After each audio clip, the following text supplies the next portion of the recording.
Hello, yeah, in this video, time series using R, I want to show you how to detect co-integration between two time series. So at the end of this video, you should see how we can use R to actually generate two time series with co-integration, and how do you perform two statistical tests to test the co-integration, and also how to interpret the outputs. So first, let me talk a little bit about what co-integration is. So co-integration means several non-stationary time series share a common trend. So some combination of them is stationary and reflects a stable long-run link.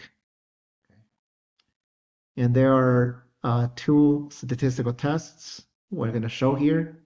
The first is the Engle-Granger test. It regresses one series on another, then tests the residuals for stationarity. If they are stationary, the two series are co-integrated with the long-run relationship.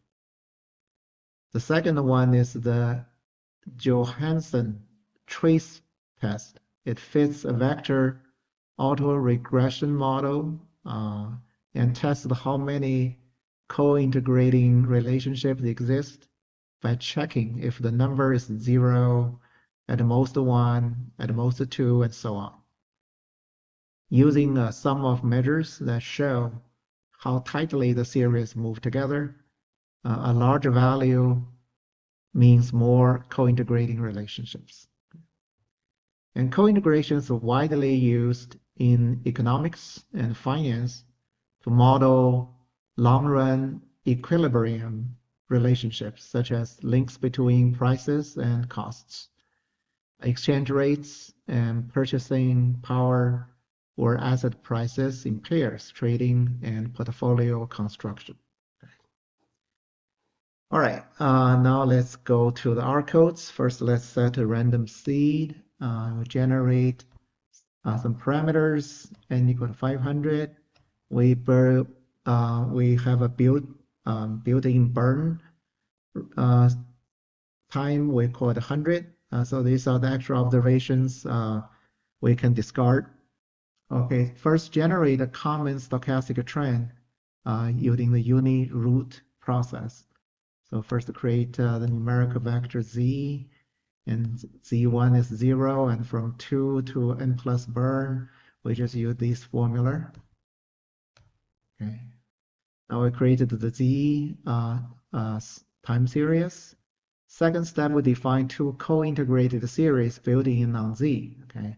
So the first one is y1t. It is zt plus u1t, and y2t is 2 times zt plus u2t. Okay. So the combination y2t minus 2 times y1t should approximately equal to u2t minus 2 times u2t to reach stationary. So let's generate u1 and u2. So y1 is z plus u1, and y2 is 2 times z plus u2. And we keep only the last n observations. So get rid of the burn period time series data points. And now we combine them into a data frame of y1 and y2. Now the third, explore the time series visual sanity check. Just use plot.ts, combines y1, y2, to integrate time series y1, y2, and that's one is in blue color, one is in red color. Look like that. Okay. All right. Then we can run the Engle-Granger co-integration test. We need the TS series library. We need the URCA library. The first one is needed for the ADF.test, and the second one is needed for the UR.df and CA.po, etc. Okay. Step one, estimate the long run relationship. Basically, we fit a linear regression model Y2 regressed on Y1, and let's look at the beta coefficient. It's a 1 point, let's see, let's print it out. The 1.98, so closer to 2, which we use to generate simulated data. And next step, we calculate the residuals using the residuals command from that model fit. And then we run the ADF test on these residuals. ADF.test, the residuals, alternative equal to stationary, k equal to 1 here. And now we print the results, and you can see there's a p-value, and the interpretation is if the p-value is less than 0.05, we reject the unit routing residuals and conclude there is cointegration. Otherwise, no evidence of cointegration. So that's pretty straightforward. The next one is a little bit more complicated. It's the VAR-based cointegration test, the Johansen test. So we need to load the library URCA, and then we perform the Johansen Trace Test. Maximal eigenvalue also available. So we use the CVAR model with a constant in levels ECO equal to long run, and 2 lags for demonstration. You may tone K via information criteria. Stack the time series as a matrix. That's the first data processing. And then we can perform the Johansen Trace Test for type equal to maximum eigenvalue. Okay. So the function is ca.jo. So the syntax, as you can see, ca.jo of y, the data matrix, and then type equal to trace. ECDET is the constant for level equations. K equal to 2, the lag order, of course, you can play with it to select the optimal K, okay? And the spec to the long run. And then you can print it out. You can see it has more output here.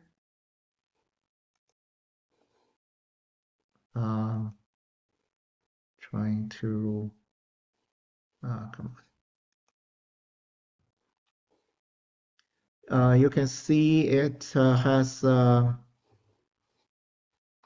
output here. Okay, here. So it says Johansen procedure, test type, trace statistic without linear trend and constant in cointegration. So first it print out the eigenvalue lambda, these values here, and then what you want to look at the statistical test, you look at the values of test statistic and the critical values of test.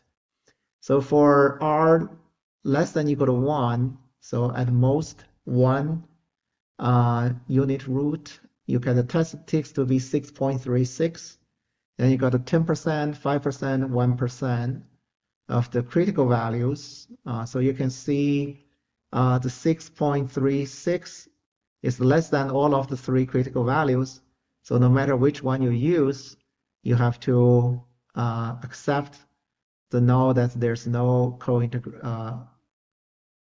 let me see. Oh yeah, that at least one cointegration. Okay, and then for R equal to 0 means no cointegration.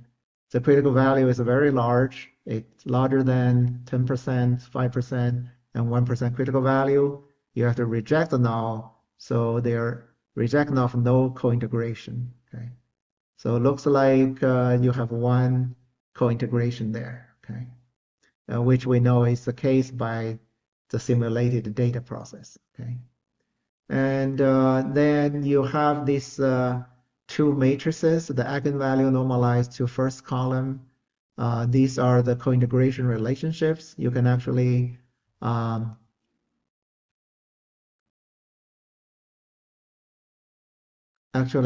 reconstruct the long run equations here. So you use the first column 1 negative 0.5, negative 0.134. And to write this equation, and if you move y2 and the constant on the right-hand side, you get a relationship between y1 and y2. So basically, that's the relationship between the two time series in the long run. Okay. And then for the weighted weights W, that give you a kind of this adjustment equation, which is the difference of y1 equal to negative 0.789 times an error, and the y2 difference equal to 0.3756 error. So basically, they're saying if there's a mismatch of the two time series, then the y1 you have to pull it down, like pull it back close to the mean by a lot, which is a negative 0.789. Okay. For the y2, it's actually you have added mismatch the errors, then it's actually moving up. It's 0.3756 is a moderate amount magnitude of corrections. So these are, because they're co-integrated, so they should be moving closer to each other. And if there's any errors, they try to pull back to the mean. Okay. All right.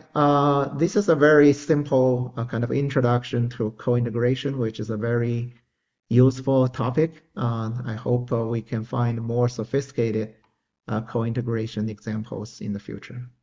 Thanks for watching.